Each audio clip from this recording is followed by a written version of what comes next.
Our scripture today comes from the book of Isaiah, chapter 2, verses 2 through 5. This is from the New Revised Standard Version of the Bible. In the days to come, the mountain of the Lord's house shall be established as the highest of the mountains, and shall be raised above the hills. All the nations shall stream to it.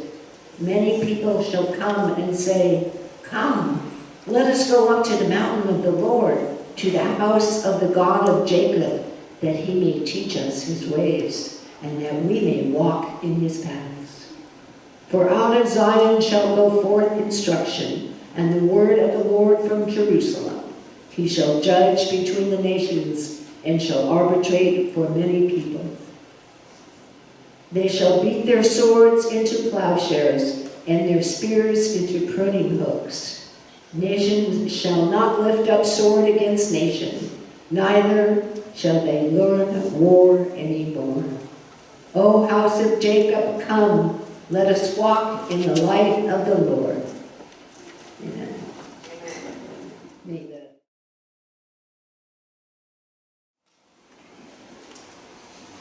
So once again, I say to you, peace. Speaking of peace, I felt the sense of peace when I came in this morning and I looked over and I saw someone on the piano, but I didn't know who it was. And they told me, because you're going to find out later, I threw a little monkey wrench in the service. And I said, there's some music we need to get over, but Nancy B wasn't here. And so they told me, peace, peace, be still. Krista is here. So I want to just give gratitude for Krista's service, for stepping in and be praying for Nancy. Everything is okay, but she needed a day, and that is good. So today is the first day of Advent. I hope all of you have sufficiently recovered from Thanksgiving weekend. It's always an incredible time to gather with family and friends. For many, these traditions include the ritual of shopping and taking advantage of Black Friday deals in stores. Now, I will not take time to do my social commentary and spiel on the over-commercialization of the holidays.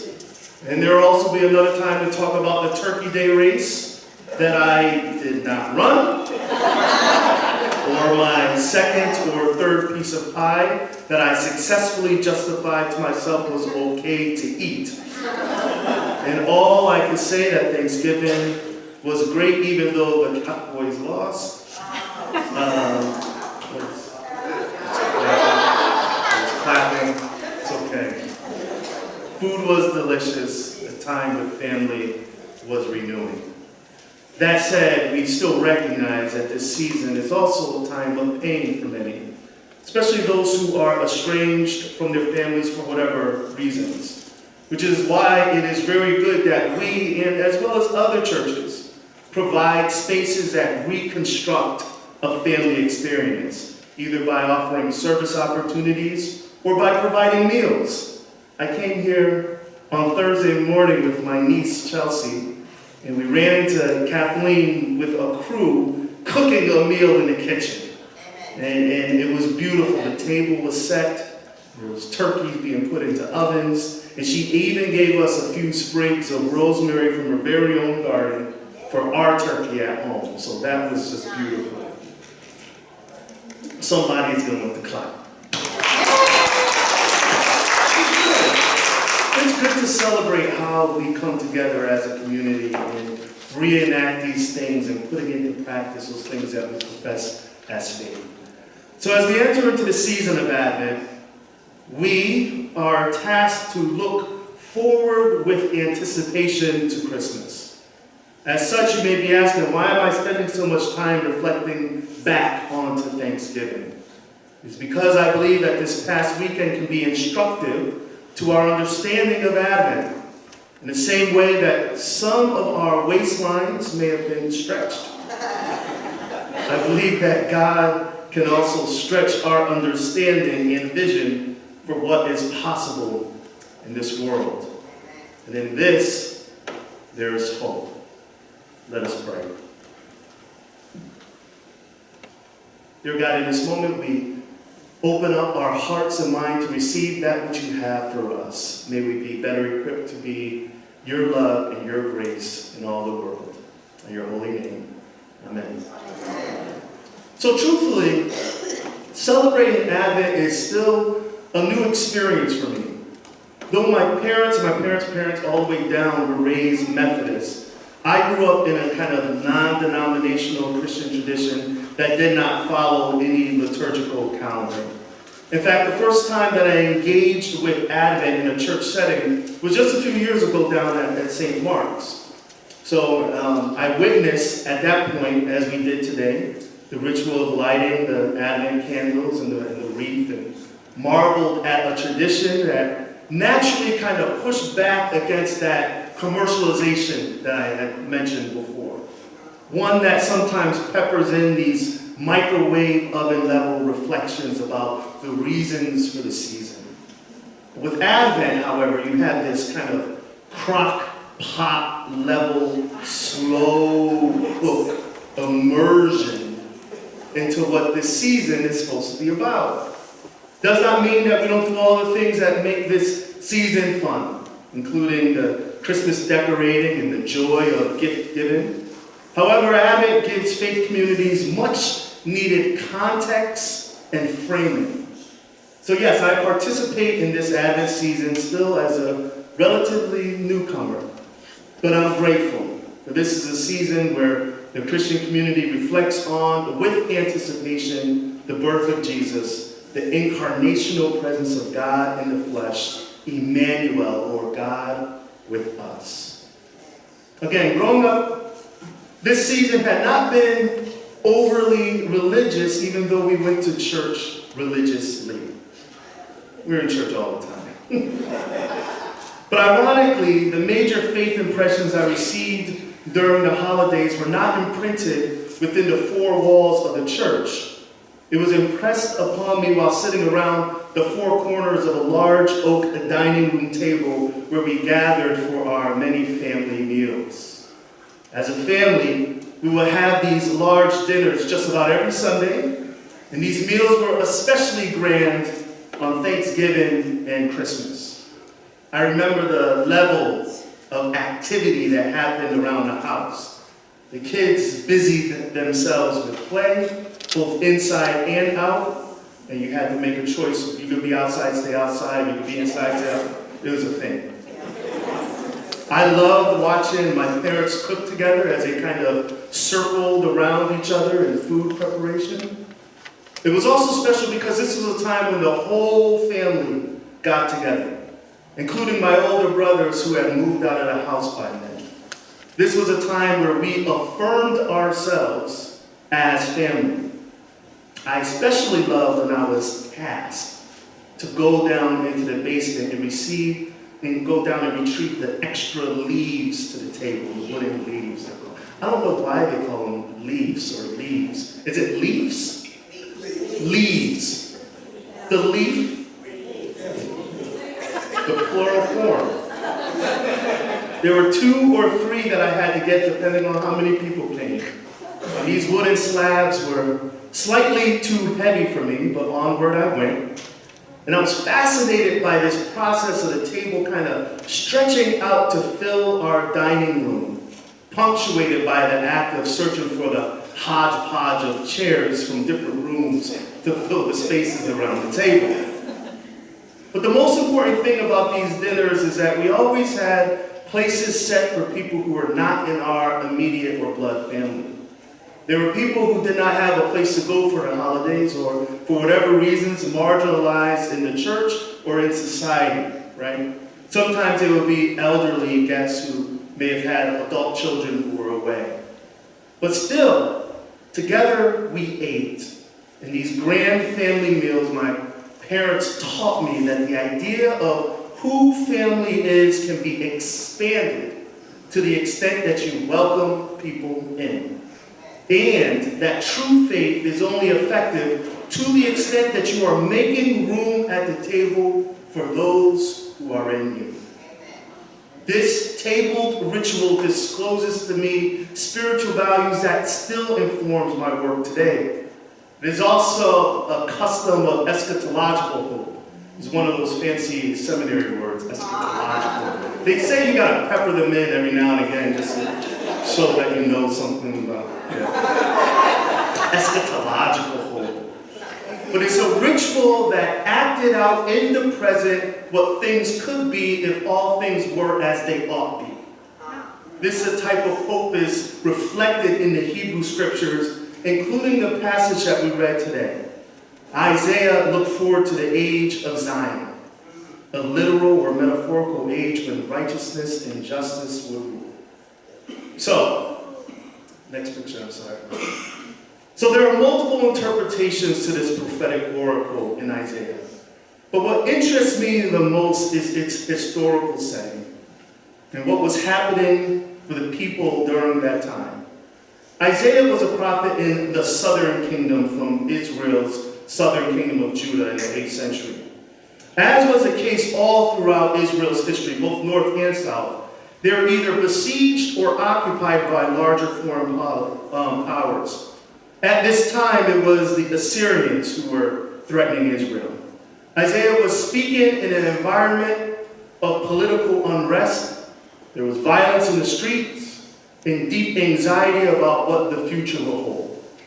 If you read a little bit further in that same chapter that we read today, you will see that Isaiah reprimands the nation for, as he describes, forsaking the ways of your people and worshiping idols, consulting soothsayers, and throwing back to the older religious practices of the region.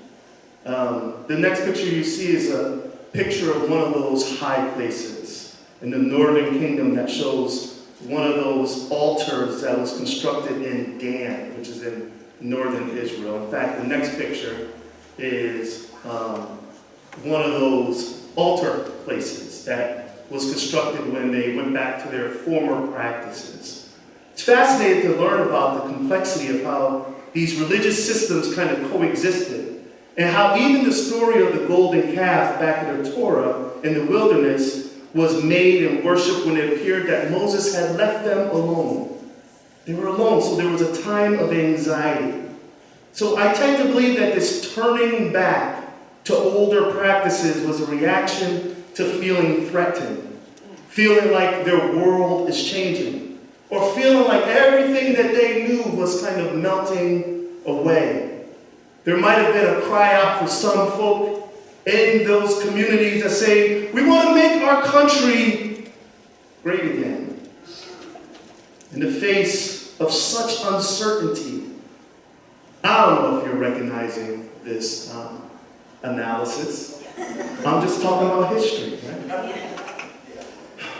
Today, instead of turning our attention to the root causes of these feelings of threat, some have chosen to revive a mythical era where everything was all right. For some, it's easier to blame others, scapegoat people, say it's the fault of those people, kick these people out, wall out other people. For some, it's easier to prevent people from entering spaces instead of making spaces and learning how to live with each other with respect. Today, we have people who are in deep anxiety, anger, and fear as a reaction to the changing circumstances in this country, harboring a perceived sense of threat because of a felt loss of social status and what it means for their cultural or ethnic identity. And there are those communities who are in deep anxiety, anger, and fear because they feel blamed, scapegoated, and therefore unsafe, harboring a perceived and sometimes real sense of threat because of who they are in their ethnic or cultural or racial identity. These collective feelings, regardless of justification or validation or who's right or who's wrong, these collective feelings only leads to the whole of society feeling energetically steeped into a deep sense of unrest and uneasiness, an environment that not only poisons political debate, but relationships, even within and amongst our own families, possibly over those aforementioned tables during the holiday. And then, boom, in breaks Advent. In breaks Advent.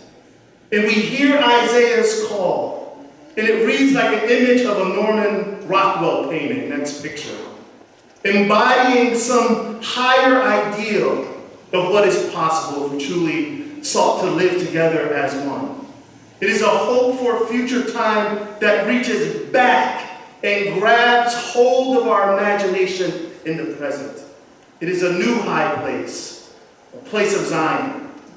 So let me tell you about Zion. Zion is freedom. Zion is justice. Zion is joy. Zion is the coming together of all people in peace and plenty. Zion is the embodiment of the core values that I learned from my parents' Thanksgiving table, where spaces were created for those marginalized or those in need, and all were welcome and kind of grafted into an expanded sense of family. These were the values that we hope to pass on to our children. And the full realization of Zion that Isaiah speaks of is that which we are waiting in expectation for.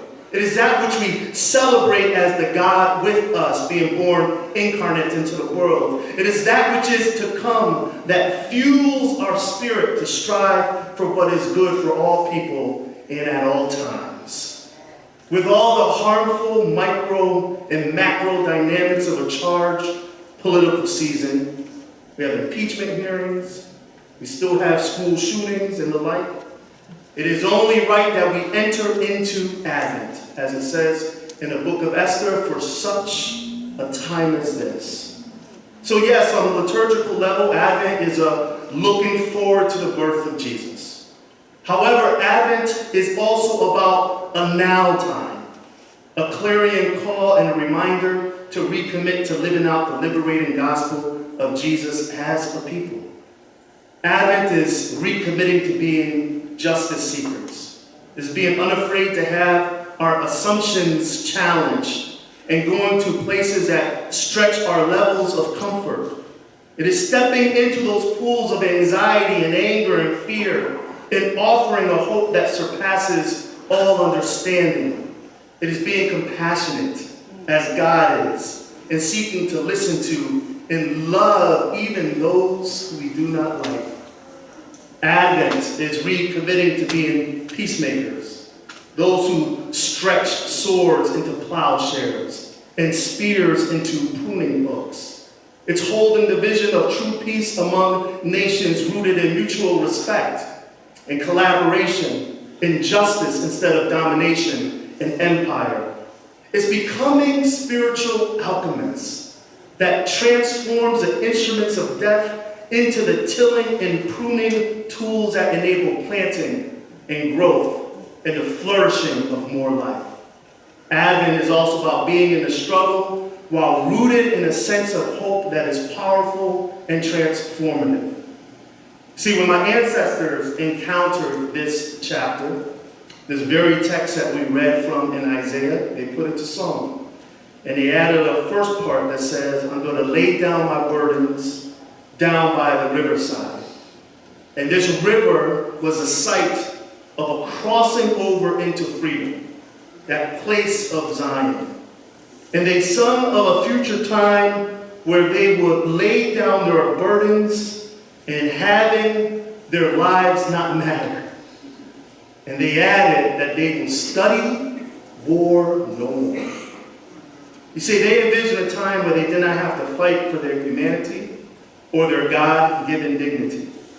Yes, the struggle continues today, but that arriving hope for the future that was sung of by the riverside enabled them to find strength and faith to fight on in their present. And I am here because of their faith, their fight, and their hope for what was to come. In this Advent season, may our faith and fight be rooted in the hope of that which is to come. so that we can be light to this fear-filled world, and that all may have a place as a table as we make room for hope. You know, in conclusion, see, next picture, I see some of my family is here. And this was actually a picture taken from a few years back. This Thursday, and some of my family is here, from San Diego. And I was joined with my niece from San Francisco and other Bay Area friends. We gathered at our house, and it was this beautiful time, as always, beautiful time of coming together.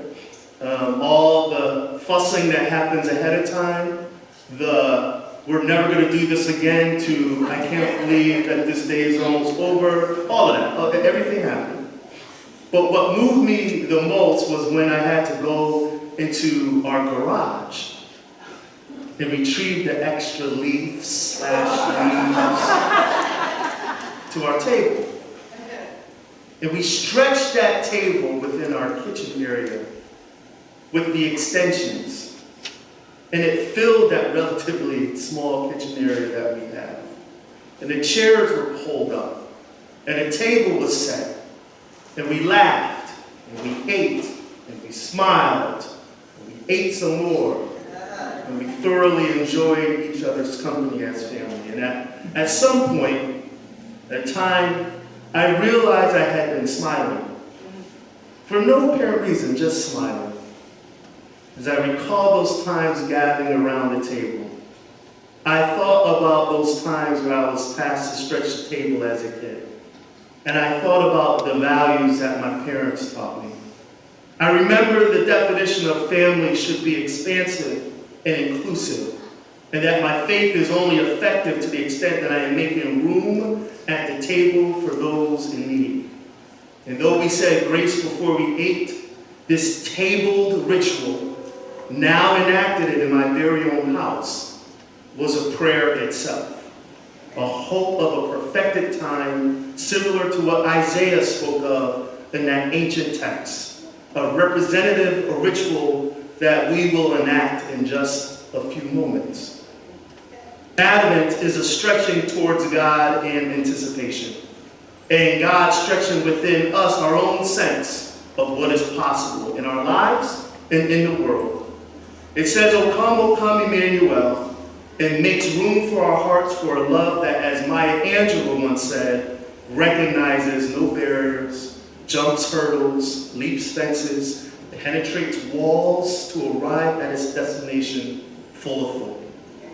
Hear now this Advent poem. Oversized tables and rooms now seemingly too small. A space where all are fed and there's a place set for all. Infilled with hope while waiting to see a time where all can gather as family. Amen.